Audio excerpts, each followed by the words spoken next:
I hope everyone can see my screen and I'm audible. If yes, then please confirm by unmuting yourself.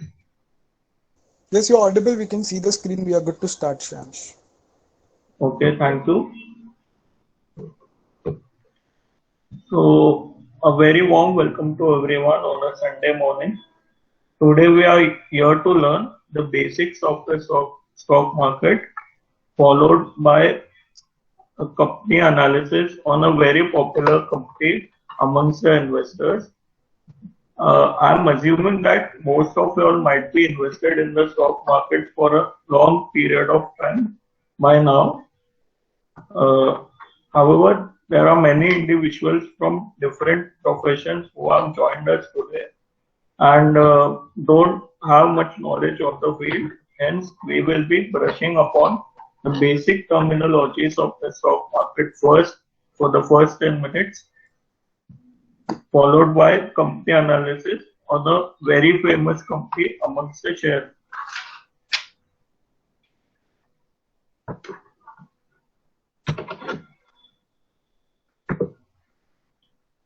So now, what are stocks?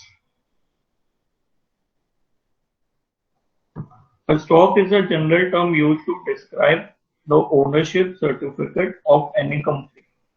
A share, on the other hand, refers to a stock certificate of a particular company. Holding a particular company makes you a shareholder. Now, there are basically two kinds of stocks, common stocks and preferred stocks. Now, whenever you buy a stock or subscribe to a stock through its IPO, or you own the stock of a private company, so you are defined as a shareholder and you have an equal say in the voting rights as well as you're liable to all the profits and losses of the stock. It is basically an ownership certificate that signifies that you are a part owner of the company. A stock or share is basically like a jigsaw puzzle and represents an equal part of the company. And each part has equal value or a similar price as like the other parts. Now, you all might be wondering why have I displayed the picture of a vegetable market instead of a stock market. So, let me highlight the similarities between a stock market and a vegetable market for our easy understanding. First of all, as you can see in the picture, there are a variety of vegetables over here. There are cucumbers, there are cabbages, there are carrots, bell peppers, lemons, etc. In the same way, there's a huge variety of stocks which are available to buy and sell on the stock market. Secondly, in a vegetable market as well as a stock market, it is the buyer and seller who play extremely important roles in defining the price of the stock. When the buyers increase, then the price of the stock goes up, and vice versa. The same way, when the demand for a vegetable increases, the prices go up, and whenever the sellers increase and the demand goes down, the price falls. Secondly, the prices of the stocks traded in the stock market and the prices of vegetables are decided through many factors except demand and supply. Demand and supply is just a small factor in determining the ultimate price. There are a variety of factors such as in the vegetable market, the seasonality of the vegetable, or example, it's the summer season going on right now, so the demand for lemons will increase. In the same and the weather affects the prices of the vegetables a lot. In the same way, there are a variety of factors which affect the stock prices, like how is the economy doing, what is the industry cycle, what is the raw material price fluctuation, etc. BSE currently has over 5,000 stocks which are traded on a daily basis, and together BSE and NSE have over 15,000 stocks. Now this brings us to our next question upon who is a shareholder. Now, as I have explained to you before, a shareholder is a part owner of the company who owns a small part of the company and is liable to all the profits and losses which the company makes in the future, and has a say and has an equal say in the voting rights of the company.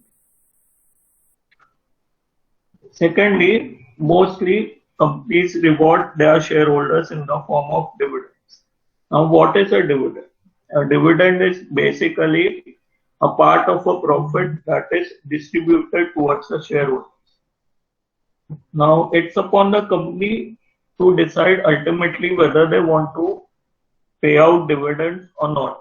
Each company has a dividend distribution policy, and some companies pay out dividends on a regular basis, while some plow back the profits to the business for expansion or any other purpose, like debt reduction. So there's no compulsion for the company to pay out dividends on a regular basis. Now, also, in case a company gets liquidated, then the shareholder has the last say over the assets of the company. Now, why should one invest in stocks? So, the basic purpose is appreciation of capital. Now, it's a general understanding that mostly people invest in stocks so that the price goes up and they ultimately end up being in profits. So the ultimate purpose of investing in stocks is profits. Now, how does one profit by investing in stocks? Example, you bought stock XYZ at rupees 10. After 1 year, the price of XYZ has become rupees 15. So you have appreciated your capital by 50% as the stock price went up by rupees 5 over the year.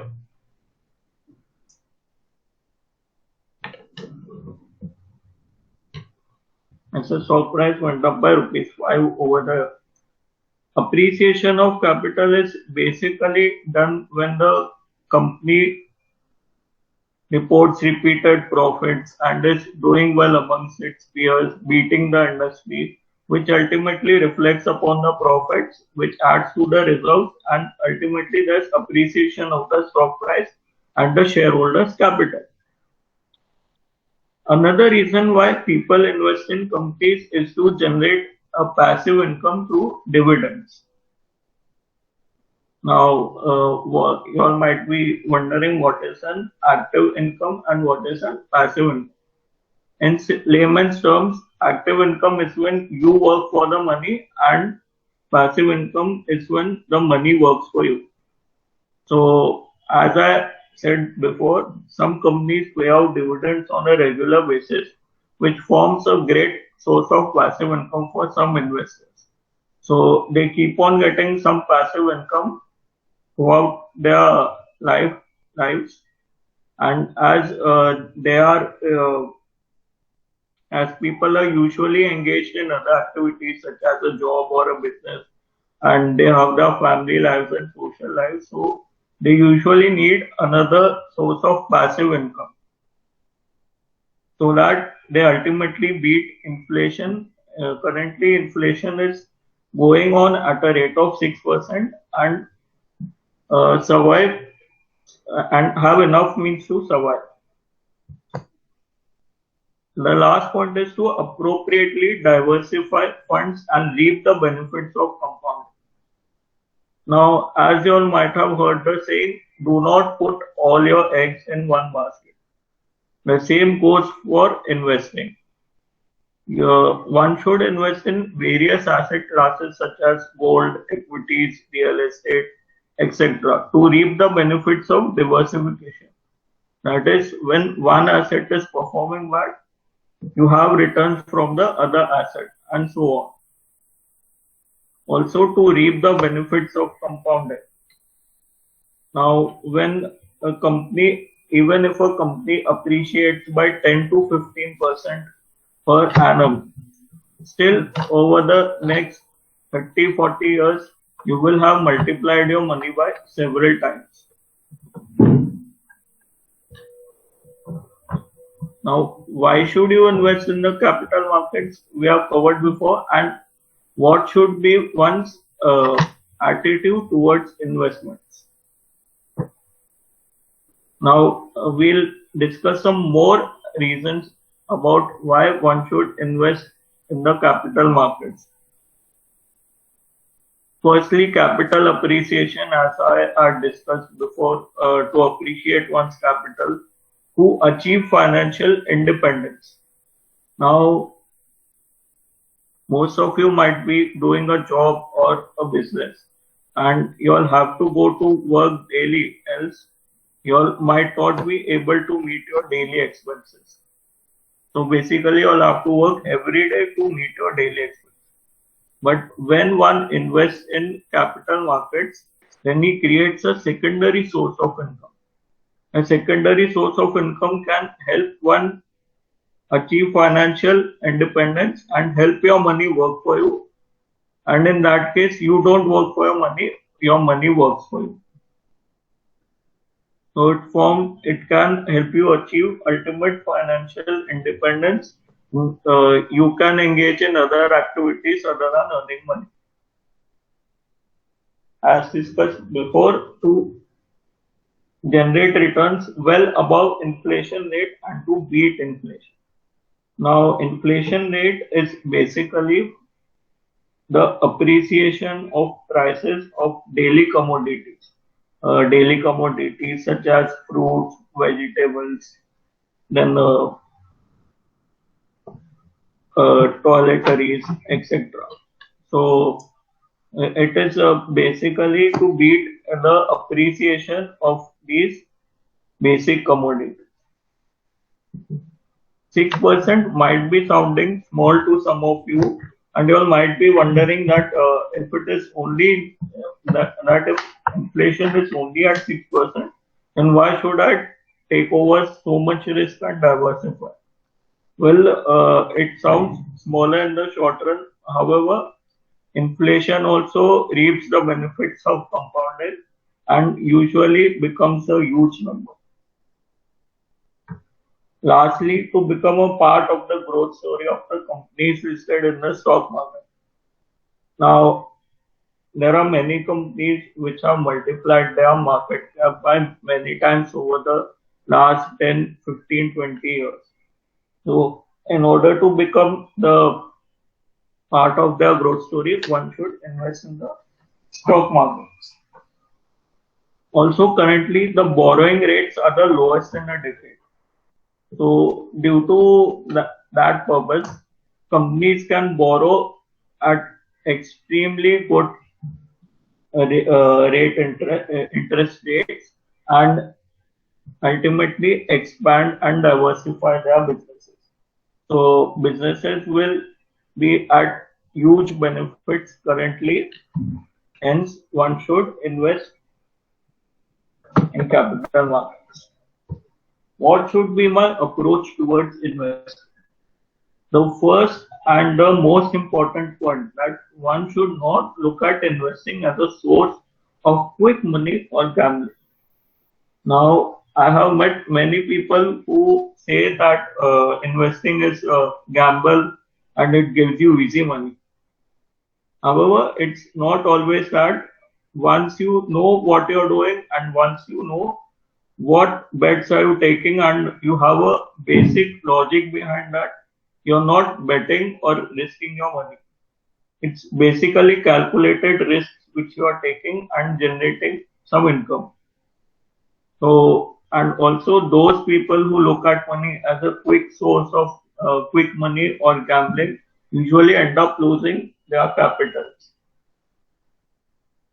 Secondly, one should only invest in stocks where he or she is confident in or they don't have time, as generally people don't have time to look at balance sheets, annual reports, ratios, etc. So one should hire a professional. Example, you get hurt, so you will be approaching the doctor, right? You won't be treating the wound itself, wound yourself. So in the same way, when it comes to investing and managing money, one should always invest. One should always choose an appropriate fund manager who gives appropriate returns and has transparency with the clients and takes care of the money. Now, why company analysis? If you don't study companies, you have the same success at buying stocks as you do in a poker game if you bet without looking at your cards. This famous line is quoted by a great investor, Mr. Peter Lynch.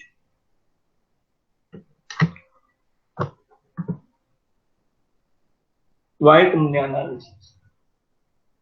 Predicting the future price movements of the stock. Now, example, there's stock Reliance Industries Limited. So many people think that there will be some huge growth coming in due to the telecom business or the retail business.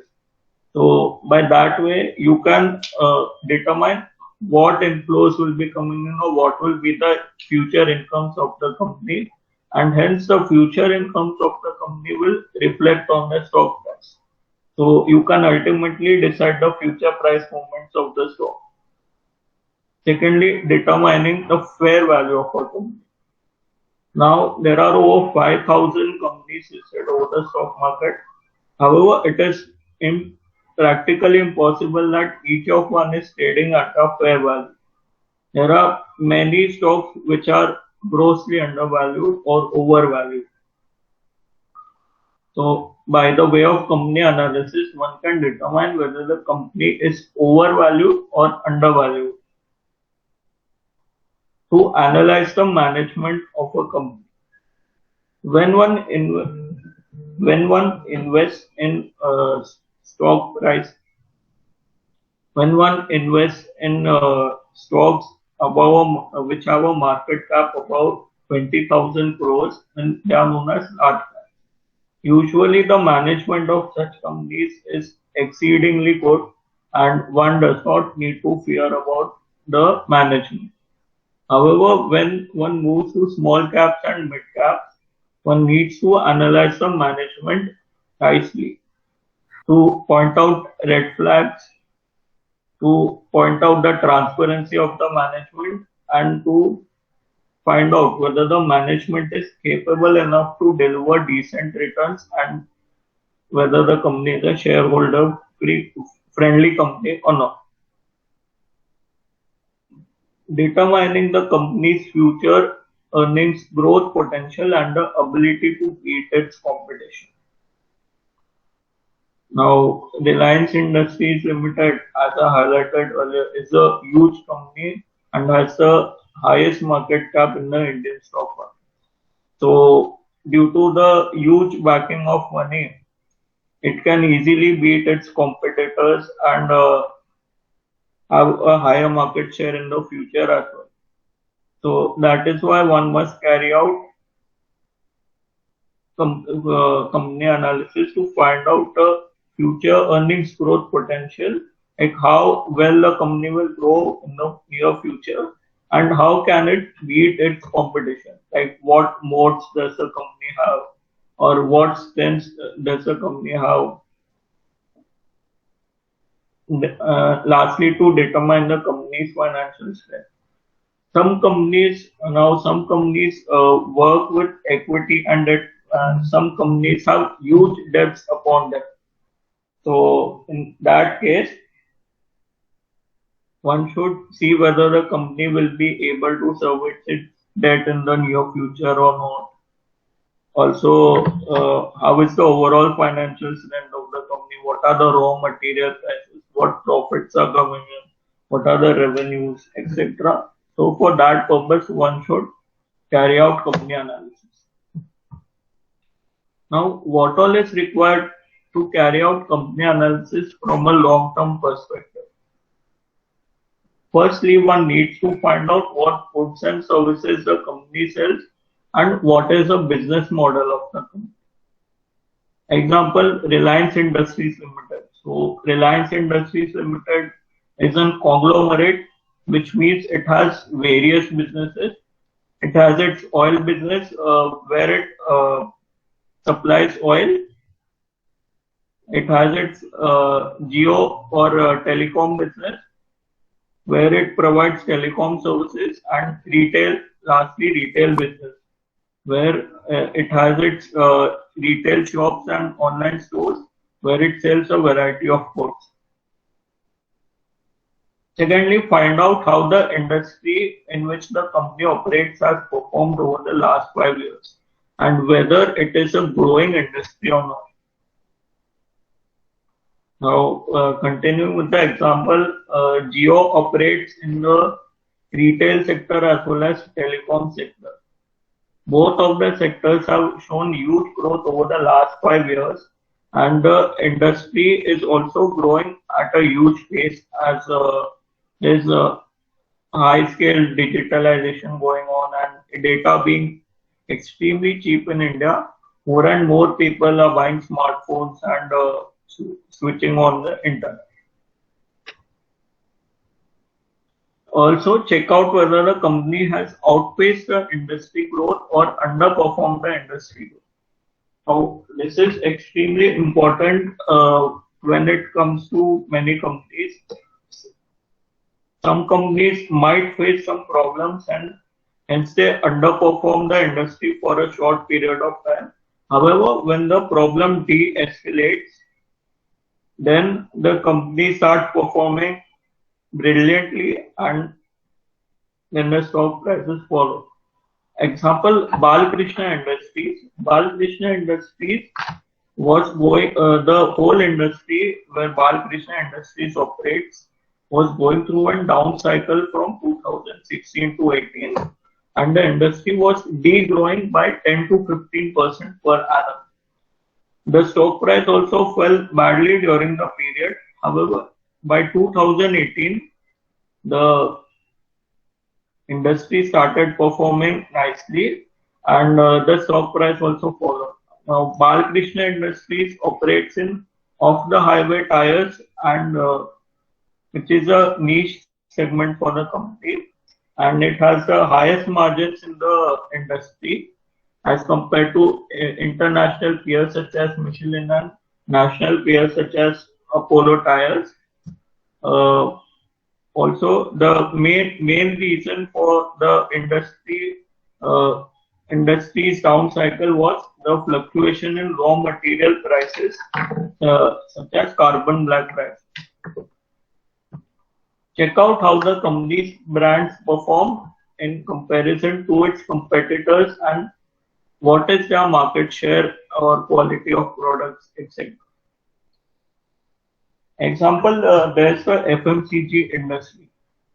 So there are a huge variety of companies which sell their products. Yes. Have you started company analysis or are we still at the basics of stock market? We are still on the basics. We are about to get over. All right. Now, firstly, one should check on how the company's brands are performing in comparison to its competitors, and what is their market share or quality of product. As I said just now, in the FMCG industry, there are many companies operating, such as Hindustan Unilever, Marico, Dabur, etc. Each of them have a different set of products, and each of them provide good quality products as compared to their competitors. Now, the brand of Hindustan Unilever, Dove, Pantene, they are market leaders in their respective segments due to their quality as compared to their peers. Nextly, one should dig into the company's financials and find out the company's revenues, EBITDA margins, etc. This point I discussed earlier as well. And look at the company's ratios. Now, ratios are an important aspect of every company as they help you to compare the company with its peers. Now, let us have a look at the magic of compounding. As you can see, an investment of 1 lakh in Bajaj Finance would be equal to 16,88,742, registering a CAGR or CAGR of 76% over the period. The same amount invested in Bombay Burma would have generated rupees 13 lakh rupees. And this was a performance for the last 5 years. The performance for the last 10 years of Aarti Industries, which grew at a CAGR of 67%, would have turned your 1 lakh into 13 lakhs approximately. And Pidilite or Titan, which grew at a CAGR of 40%, would have turned your 1 lakh into 28 lakh 92. Now, management analysis. So, generally, when one invests in a Nifty 50 company or a Sensex company, one does not need to worry much about the management of these companies, as these companies go through regular scrutinies and checks, and hence the management is usually transparent and shareholder friendly and gives a good vision to the company, and ultimately that leads to wealth creation for the shareholder. However, when one is analyzing mid cap and small cap companies, one needs to pay due diligence to the management of these companies. This is because there's publicly less information available about these companies as compared to large caps. Many a times there are red flags which are pointed out in the management. There are red flags such as promoter pledge, related party transactions, intercorporate loans, etc. Now, promoter pledge is when one promoter pledges a huge stake of his for some money. Usually, this is done for raising money at higher stock prices, and then the promoters are either unable to pay the debts, or in some cases they do pay off and revoke the pledge of the share. Related party transactions. Now, related party transactions or intercorporate loans is a proven method. On the promoters being able to siphon off money in the past. Now let us have a look at some examples. The most recent example was DHFL, where Kapil Wadhwan and Dheeraj Wadhwan siphoned off nearly 97,000 crores to intercorporate loans and related party transactions. Also, Manpasand Beverages, which sells mango sip and once was an extremely famous company, did a GST fraud of rupees 40 crores and had close to 30 shell companies. This led to a stock price erosion of nearly 94% from the initial price. Eros International experienced a series of ratings downgrades, and ultimately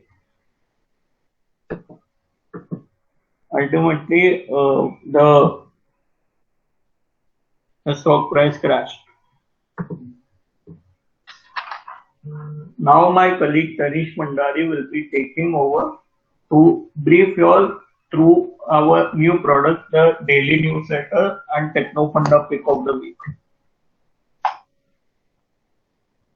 Yeah, thank you so much, Shreyansh, for giving me this opportunity, and Darshan for keeping such a beautiful lecture, and for this initiative that all our members are in the lecture having a valuable time. Uh, I am Tanish Bhandari working with Spera Securities, and I will be briefing you about a product. Before I start with whatever I want to say, I would like to ask you all a simple question. Let's keep it an interactive session because I don't want you all to, be like the person is just speaking and speaking and speaking, and I am not understanding anything. So I just want you all to be interactive rather than being a audience which is just listening to the person, to the speaker, basically. So I would like to ask you all one question. So before you invest your precious money or valuable money in the stock market, what are your expectations? Is it stable returns or is it safety of capital? Anyone can speak, please, if possible. Anyone, guys. Anyone can unmute and speak. It's okay.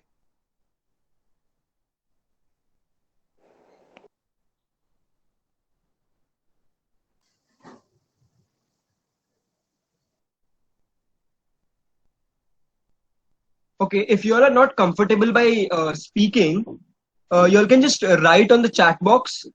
I think it is safety of capital is important. Superb. Superb, guys. All right. So, obviously, safety of capital and growth, according to me, both are important. When we talk about stock market, as Shreyansh rightly mentioned, not everyone is free to track the stock markets every day on a regular basis. We are basically, most of us are working. Most of us have other commitments. We cannot keep a track on the stock market every day or on a regular basis before the market hours. Stay active right from 9:30 a.m. to 3:30 p.m. It's not possible for all of us. So what we all need is a basic idea or where we can get a gist about the stock market before a trader enters into the stock market or enters into the trading hours of their precious time they put into the market. What do we need? What do we exactly need? What we need is a brilliant gist of what exactly exactly what factors are revolving around the stock market. Secondly, what news are revolving around the stock market. Thirdly, what are the sentiments revolving around the stock market? And fourthly, how are the indexes performing? These are the basic requirements of anyone who is putting his precious money in the stock market. Am I right? You all can speak. It's okay. It is an interactive session. I am a beginner. You all are members. It's okay. It's completely okay. Yes, you are right.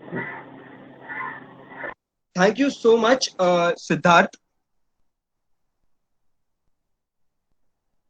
All right. Before I continue, I just wanted to show you all a presentation of what our product exactly delivers to our clients. What value does a product deliver to the client, and how do we exactly, what is the process of working? How do we work into the product, and how do we put efforts into the product of our precious clients? I'm sharing the screen right now. Darshan, is it okay? Please share screen.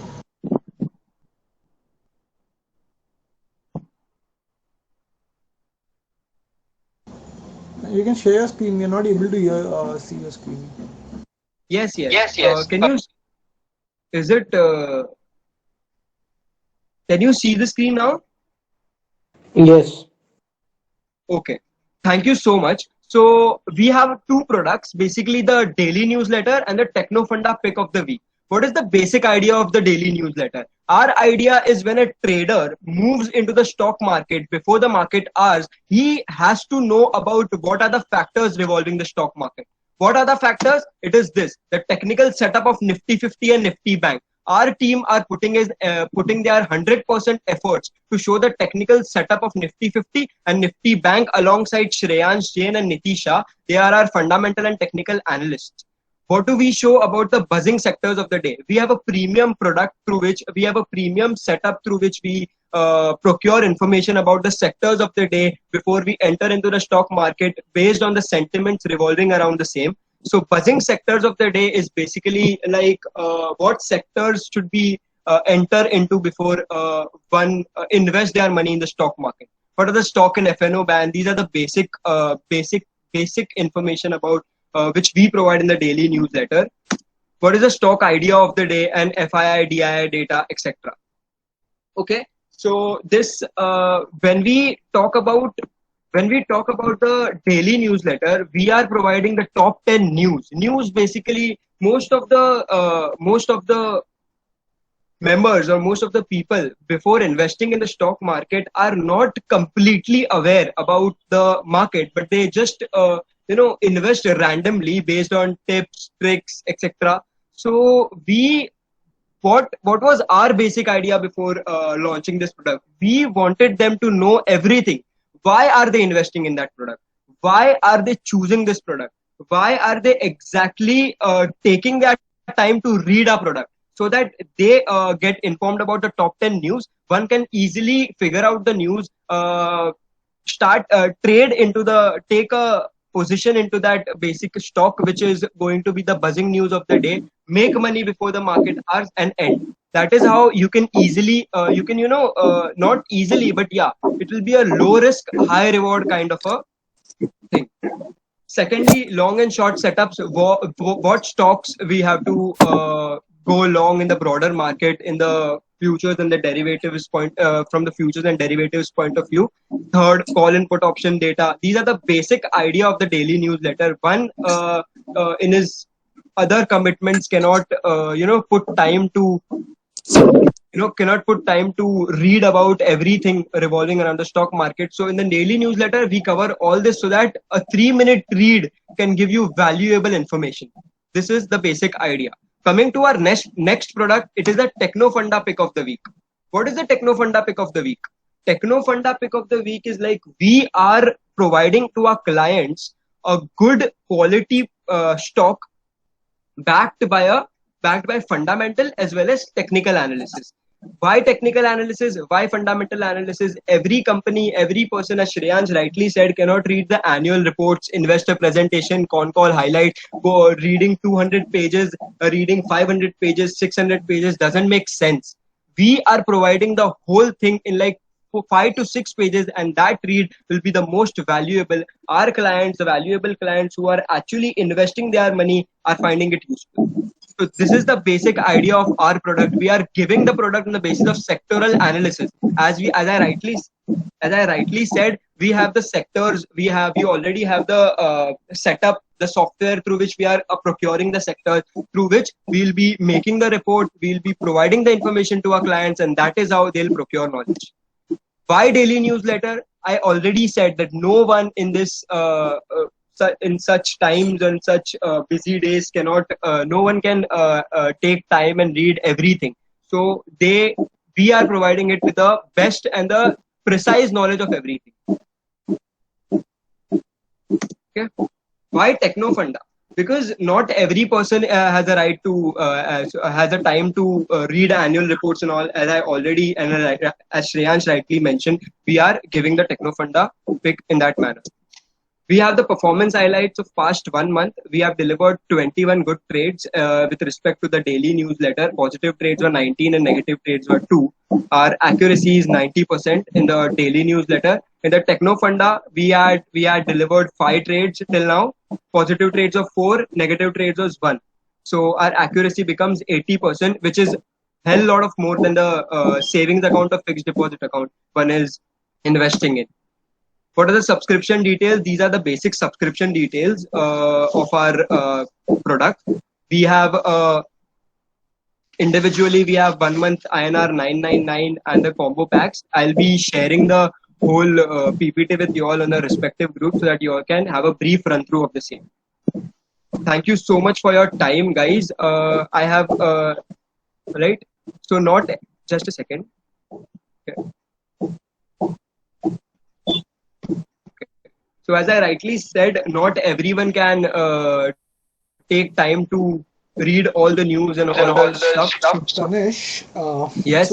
Run through the presentation, that is fine, but can you just, for the sake of the audience, can you run through the couple of reports that we had released Yes, I was coming to that. And I would request all the members to kindly just put yourselves on mute, please, as Tanushree is going to explain the last couple of reports that we had released, which will give you an insight into what exactly are we covering on a regular basis. I think Mr. Shripati is on. Can you just mute yourself, please? Tanush, you can take over. You can share the screen again. Yes, I'll do that. Thank you so much. I was just coming back to the thing. I'll present the screen once again. Okay. So these are our products, the sample of the products. These are daily newsletter, and it is the manner in which we actually present it to our clients. It's not a newspaper or something. It is a electronic this thing. See, this is the glimpse. We are covering bond yields, which is the US sentiments and the international market sentiments. We are giving the FII and DII data, which is, I'll be adding where is the foreign institutional investors and domestic institutional investors pumping and dumping. I'll be adding this to the product, which will add more value to this product soon. Call and put option data. But your screen is not visible to me, at least. Not visible? At least not to It's me. visible. It is visible now. Sorry. Thank you. It is visible. No problem. Thank you. Thanks. Okay. Yeah. This is the call and put option data, what is happening in the broader markets, the futures and derivatives. We are giving long and short build-ups. Long and short build-ups, like which stock to go long on a particular day, on a particular trading day, and which stock to short on a particular day, which will add more value to the product. These are the strategy.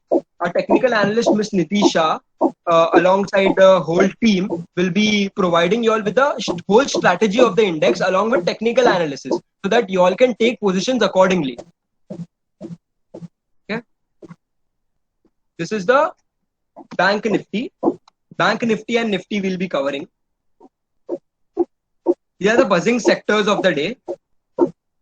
Through these sectors, these are the buzzing news of the day. Through these news, you all can have a run through and think about investing in that particular product so that the trade becomes profitable for you all. These are sectors of the day. We use a premium software for procuring this, which is RRG, relative rotation graphs, and these are the stock in FNO ban. Okay. So, okay. We also provide a stock idea of the day. In the stock idea, we give levels according to which a trader can trade, which is the buying levels, the target, the stop loss, so that no one gets confused as to when to buy and when to exit. Okay. So this was a run through of our product. This is a run through of our daily newsletter. Now I'll be showing you all the Techno Funda.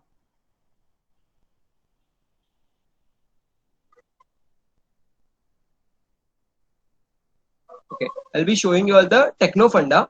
This was Metropolis Healthcare Limited. On the primarily we are showing the fundamental analysis of the whole stock, so that you guys don't need to, as Shreyan said, you guys don't need to go through the annual reports, investor presentations, etc. Why are we investing? Investment rationales. Why are we investing? We chose Metropolis because COVID cases were rapidly rising. On the Sunday evening, we got a news that our previous rain, we had given a previous stock rain, which was according to the global sentiments, which might not be. Our product is dynamic. We thought that it might not perform, so we changed the product to Metropolis Healthcare Limited, so that everyone in this, our precious clients, earn money even in the times of market where the market is 1,000 and 1,500 points down. Okay, so why we choose pharma and IT products? Because they are defensive. This is the basic idea, and this is the technical analysis of the same. So technical analysis, we give levels according to the relative strength index, support, resistance, everything along with the chart, so that the person who is investing gets a brief idea of what he is investing.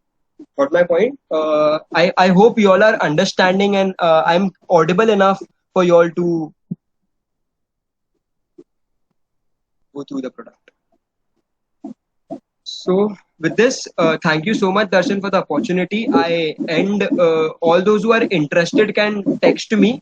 I am leaving my number on the chat box. Also, those for today, I have an offer that will be as a surprise. I will be keeping it as a surprise. Those who text me, or the first 3 persons who text me, will avail the facility. Thank you so much, Shreyansh, for your time. You can continue now. Okay, thank you so much, Kanish. It was a great presentation, and our ultimate goal is to create shareholder value.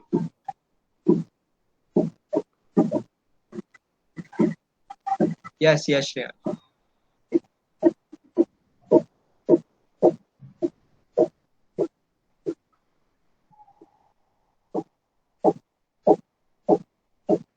So now we will be moving on to our next topic, that is company analysis.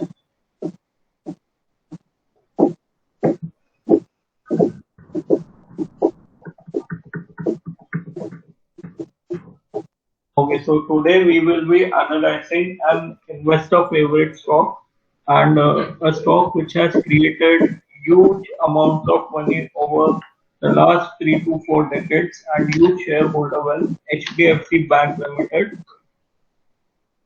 So HDFC Bank Limited is one of the earliest private sector banks which got approval from RBI.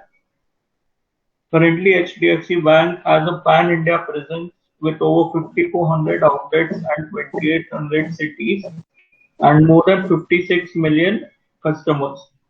HDFC Securities and HDB Financial Services are subsidiaries of the company. Now, we will discuss the history of how HDFC Bank was actually started. So, the MD Aditya Puri previously led Citibank's India branch and decided to open up his own bank. So he took over the risk and endeavored the risk and ended up opening HDFC Bank. First he opened up HDFC and then he went on to opening HDFC Bank. HDFC Bank was one of the earliest banks to get an RBI license.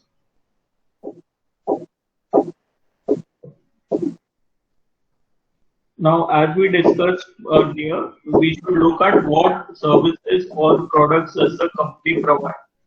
HDFC Bank, being a bank, does not manufacture something. Instead, it provides services. So these are the services which it primarily provides: retail banking, that is loan products, deposits, insurance, cards; wholesale banking, and that is commercial banking and investment banking; and treasury.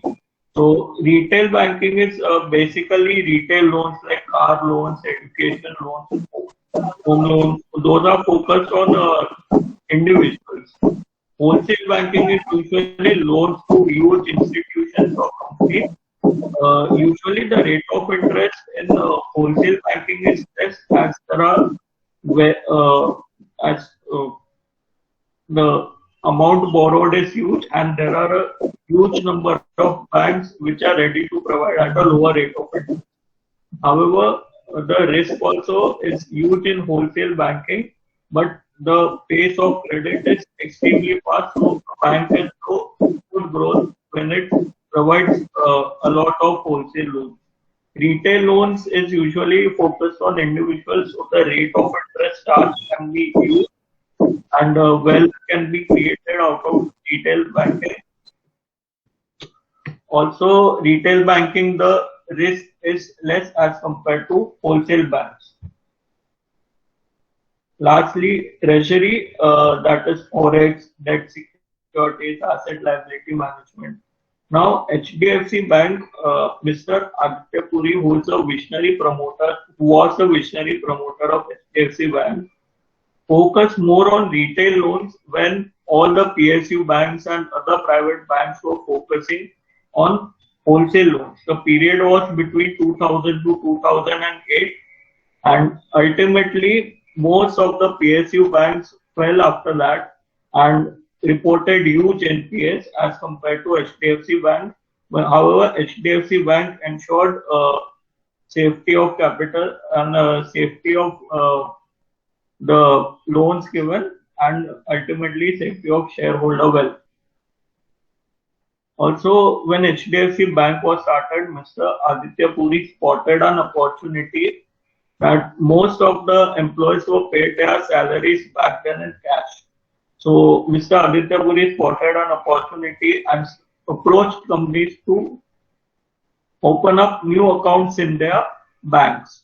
So with that, the accounts would be opened and the accounts would also earn some interest because it is a savings bank account, and the whole transaction would be smooth and cashless.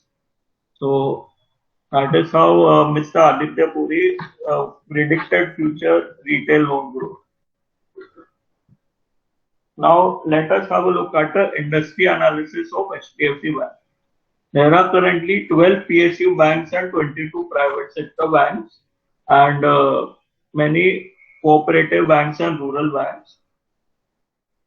However, most of the loan growth was seen through PSU banks due to the huge amount of capital they have and the government promoting them, and the low rate of interest and the easy availability of funds. Like when you approach a PSU bank, then you can get your loan pass easily, and you don't have to go through stringent checks as compared to a private bank where a loan is passed after a lot of due diligence, because private banks ensure safety of capital first and growth coming in second. In the last 4 years, bank credit recorded a growth CAGR of 3.57%, surging to 1698.7 billion. The main reason for this poor growth was mainly because most of the loans being provided were by PSU banks and not private banks, and due to the large number of NPAs, etc. However, the total deposits to GDP has fallen over to 7.9% owing to pandemic crisis. As we all know, there is a COVID crisis going on. Hence, the loan, the money being deposited has fallen over the last 4 years. However, now the demand has started picking up due to strong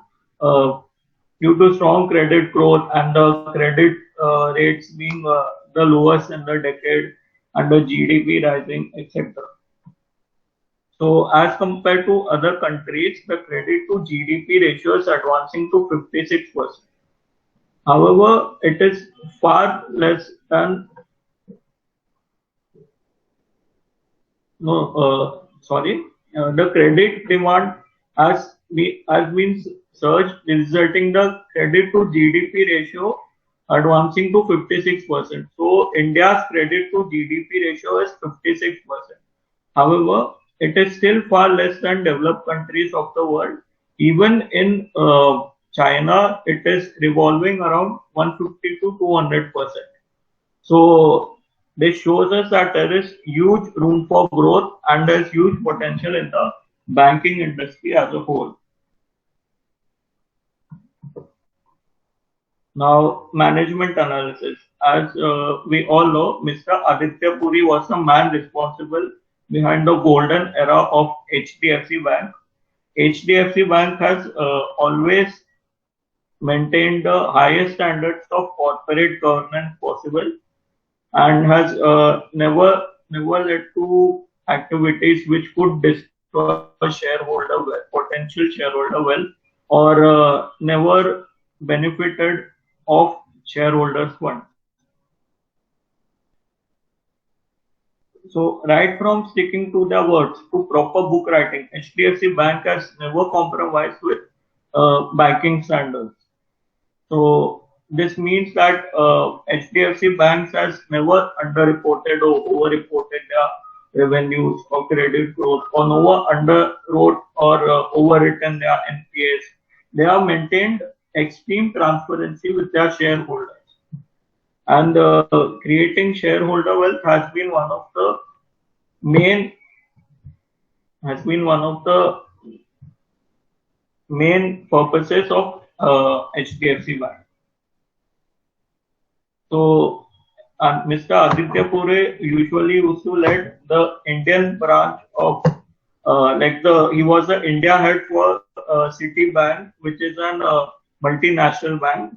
However, he left the job over there and started HDFC Bank. In 2020, after 26 years of service, he had to finally step down from the part of a CEO and retire.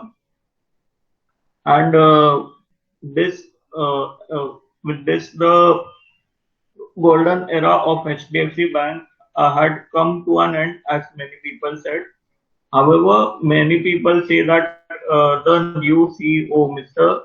Shashidhar Jagdishan, is extremely capable, as he has worked extremely closely with Mr. Aditya Puri and will continue the growth era of HDFC Bank. So, Mr. Shashidhar had joined the bank as a manager in finance in 1996, and he has worked with Mr. Puri for over 29 years and has good experience in various sectors of banking.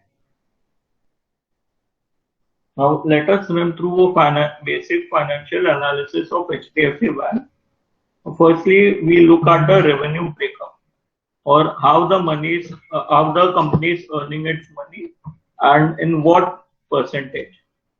So 48% of the total revenue for HDFC Bank comes from retail banking.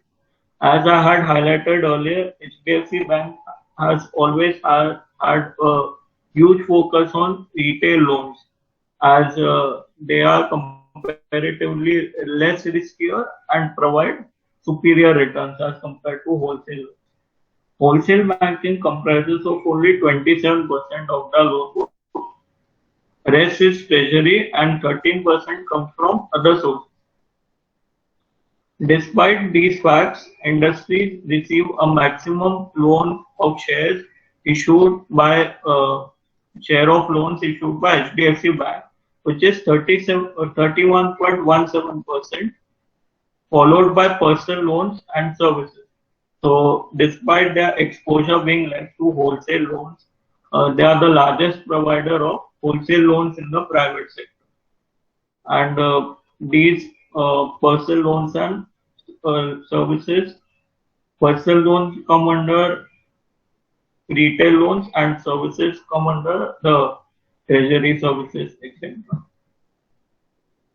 And agriculture, which is a more riskier venture due to climate changes or price fluctuations, etc. The bank has a low exposure to agriculture allied activities. HDFC Bank has a 31.3% share in credit card transactions. So in India, credit card transactions are growing at a huge pace under CAGR of 20 to 25%. Hence, HDFC Bank has made its mark over there and has a good market share of 31.3%. The recent exit of Citibank from its India business also provides huge opportunities for HDFC Bank and other banks to grab more market share, as Citibank had 2.6% market share in credit cards. HDFC Bank has also been a market leader in banking and mid-sized corporate banking with 75% share and 60% share respectively. So HDFC Bank is also a market leader in large corporate banking and mid-sized corporate banking. That is loans being lent to corporates and huge companies, which come with their own set of risks. However, for the time being, the interest rates are the lowest, and hence the credit growth can be used from these sectors. In mobile banking transactions are also growing at a huge pace. The market share of HDFC Bank is 7.8%. Mobile banking is basically when you carry out banking activities with the help of your mobile. So you have an application through which you carry out activities. So with the rise of digitalization, mobile banking is also rising. Now let us look at the numbers. With each year, HDFC Bank has shown increasing net profit, which is a very good thing, which makes a 1 year profit growth 24.57% greater, and there are 3 year CAGR of profit growth, which is 21.75%, and 5 year CAGR, which is 20.78%. So on a 1 year, 5 year, 1 year, 3 year, and a 5 year basis, the growth CAGR is extremely good. And as we saw behind, the credit market is growing at only a CAGR of 3.75%. So in comparison to that, HDFC Bank is clearly beating the market growth. Capital adequacy ratio, which is an extremely important figure for any bank, stands at 18.52%. Now, you all might be wondering what is capital adequacy ratio. So, capital adequacy ratio is basically the capital to risk assets ratio. That is, how much risk have you, how much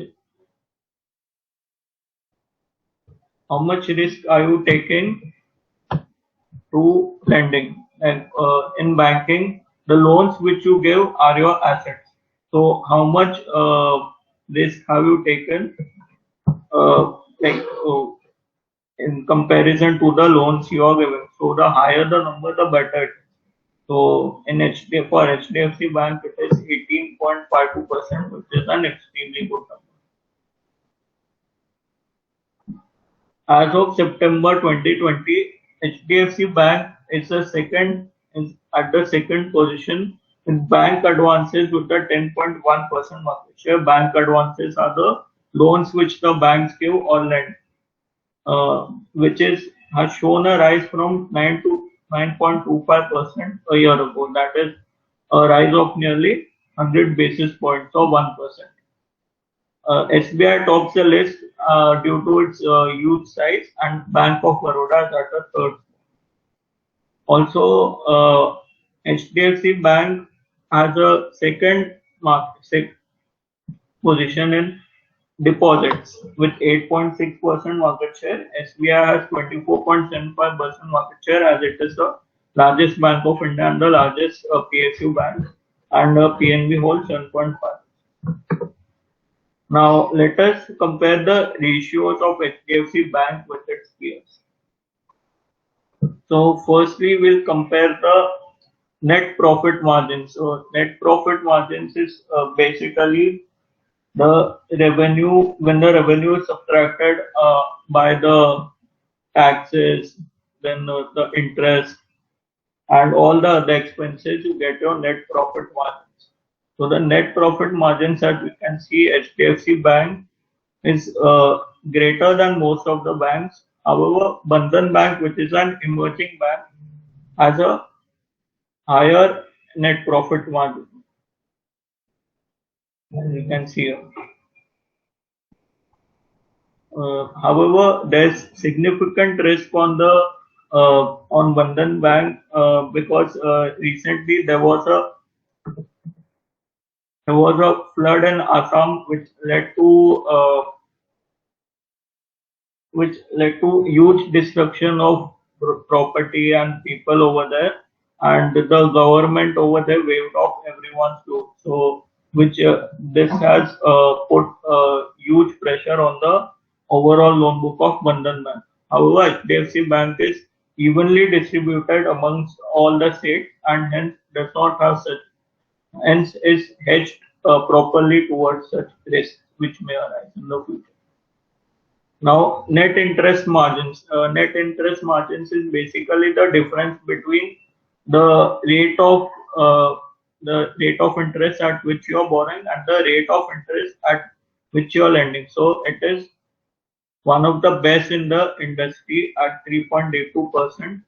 However, IndusInd Bank, and Bandhan Bank have a better ratio. However, in case of IndusInd Bank, it was found out that the promoters were overstating the loans and the revenues, and hence the growth was coming in more, and they had understated their NPS. Bandhan Bank is also focusing on retail loans more, so that is why the net interest margin looks higher. Return on equity is basically the return on whatever equity or money you have raised from the shareholders. So it is 16.4% in the case of HDFC Bank, which is one of the best in the industry looking at its size. Return on assets is again whatever return you generate on your assets. In this case, the assets are your loans. So whatever returns you are generating on your assets are your return on assets, ROI. Now, lastly, we'll look at the shareholding pattern. Promoters held 26% shares, which is almost the same level. Now, promoters are not buying or selling their shares, which is a good thing for company as a whole, or a good thing for HDFC Bank, which means that the promoter has a lot of confidence in the company. However, with the exit of Aditya Puri, there was a marginal fall in the shareholding pattern as he has sold some shares and declared it publicly that he wanted to realize some of his profits. FII holding is extremely high in HDFC Bank at 39.95%, which means that the foreign investors are extremely bullish on HDFC Bank, and DIIs also have a good holding of 21.72%. Public holding in HDFC Bank is 12.95%, which is a decent number, which means that the public as well is confident with the company. With this, we come to the end of our presentation. Thank you so much, everyone. I hope you all have understood company analysis as well as basics of the stock market in detail. And I look forward to making more such presentations and interacting with you all more. Thank you so much.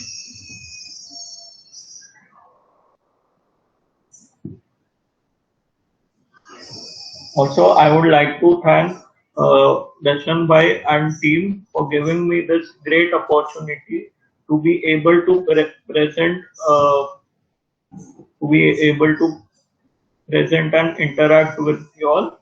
Thank you so much.